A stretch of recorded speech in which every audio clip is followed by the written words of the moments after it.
Let's talk about the law of averages. By definition, the law of averages is the principle that supposes most future events are likely to balance any past deviation from presumed average. Another way to describe it is the idea that something is sure to happen at some time because the number of times it generally happens or is expected to happen. So let's make it plain.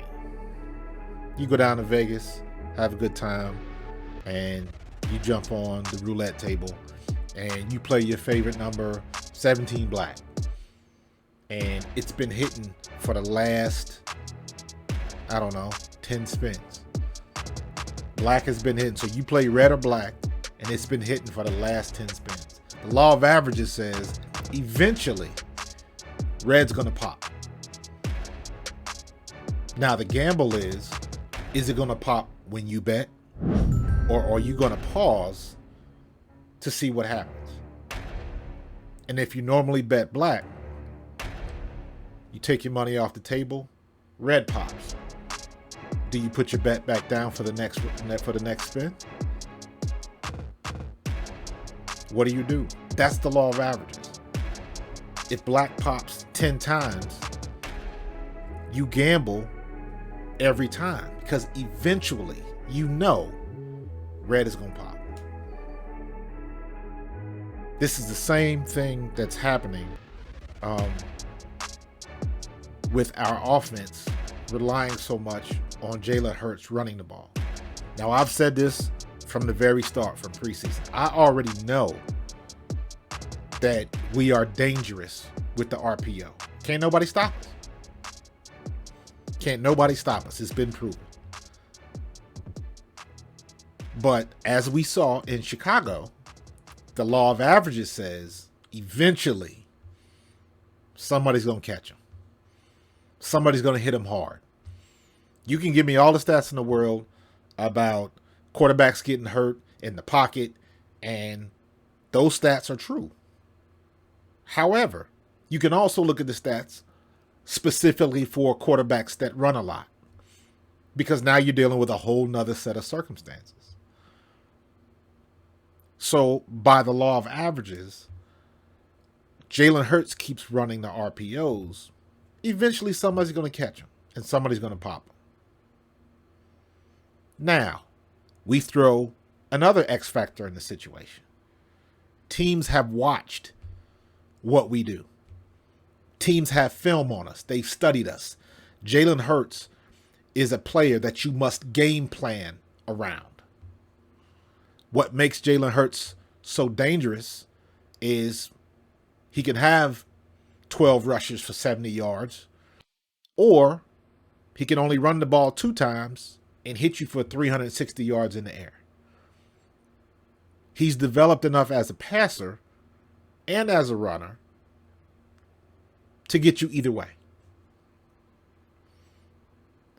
The only problem is when you call his number to run the ball, run the RPOs, not run the ball, run the RPOs, where he has to read what the defensive end gives him. If the defensive end crashes down and attacks the running back, he pulls the ball, goes around, and he gets what he can get. Or if it's an RPO pass, while he's sticking his hand out for the running back to take the fake or get it, depending on what happens, he's reading somebody, a defensive back, whoever's playing the slot receiver, whatever his read is, and he makes his decision based on what he sees. But now, like I said a minute ago, teams have film on us. So now what they do is they say, you know what? We know he's coming off of injury. He sat for 2 weeks, for 3 weeks, because he's got a sprained shoulder. So what are we going to do? We are going to attack Miles Sanders or Gainwell every time they run the RPO. What that's going to do is that's going to force Jalen Hurts to pull it and run the ball, because that's what he's supposed to do. And the law of averages says he's gonna get some yards, because that's what he does best. But eventually, somebody's going to catch him and somebody's going to pop him. And now, the chance of him getting re-injured is a little bit higher because now he's not playing at 100%. And rest assured, teams are going for that. They're going to pop him in the shoulder every chance he gets. They're going to put that weight on him if they get him down every chance they get. You go back and you look at the Tennessee game when A.J. Brown torched his old team. You had that one player that made the tackle, then try to wrench that ankle a little bit. That's the same ankle he hurt a couple weeks before. Wasn't anything bad, but all it takes is to get pulled or jerked in a certain direction and you re-aggravate something. That's what that guy was trying to do. Now, I don't think anybody's going to come at Jalen like that, especially not a quarterback. It's too obvious. But the problem with running too many RPOs is that you're always putting your quarterback in danger. You're always putting your quarterback in danger. School's out on Jalen Hurts. They know what he can do. They know what he's capable of, throwing and running. And they also know he's injured. So that shoulder's going to be weak. So they know he can throw, but if you can get him down and put some weight on that shoulder, as soon as he comes up doing something like that, you know you got him. So you have to be careful. RPOs have been our bread and butter. They didn't have to be, but they've been our bread and butter. And I say they don't have to be because, in my opinion, our offensive line is good enough that we can drop back, give the ball to Miles Sanders, and we can still dominate the line of scrimmage. That's how good our offensive line is. Then you sprinkle the RPOs around it. Anything above 5 called RPOs is too much for Jalen Hurts. I know we run 12 times a game and the quarterback runs a lot and all of that kind of stuff. But you got to remember, let's say 4 or 5 of those 12 runs, he's scrambling out of trouble. Whereas you got Kyler Murray and you got Patrick Mahomes, they scramble to buy time and make something happen. Jalen Hurts scrambles, he gets out of the pocket, he's gone. He's going to gut you for about 10 to 15 yards or more.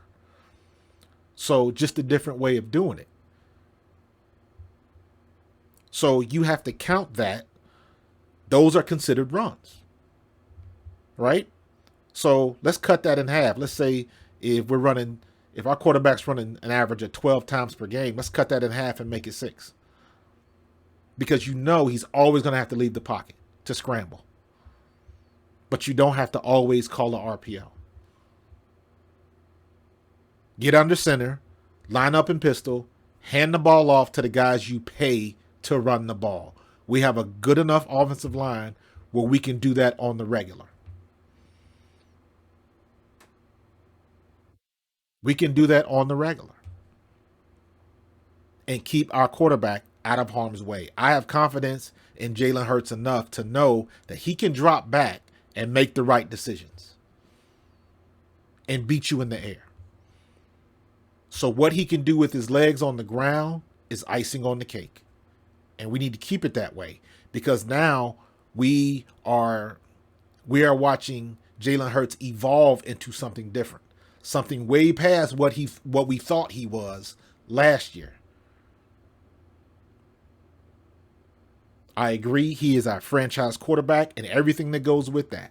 But you look at Kyler, you look at Lamar Jackson, you look at anybody else who is a run dominant, you look at Justin Fields, everybody's in the same boat. And I'm talking about quarterbacks who can do damage. There's a ton of quarterbacks that can run. I think Josh Allen is another one. And the law of averages says if he keeps running like he's running and trying to jump over people and all that kind of stuff that he's doing, he's going to get popped too.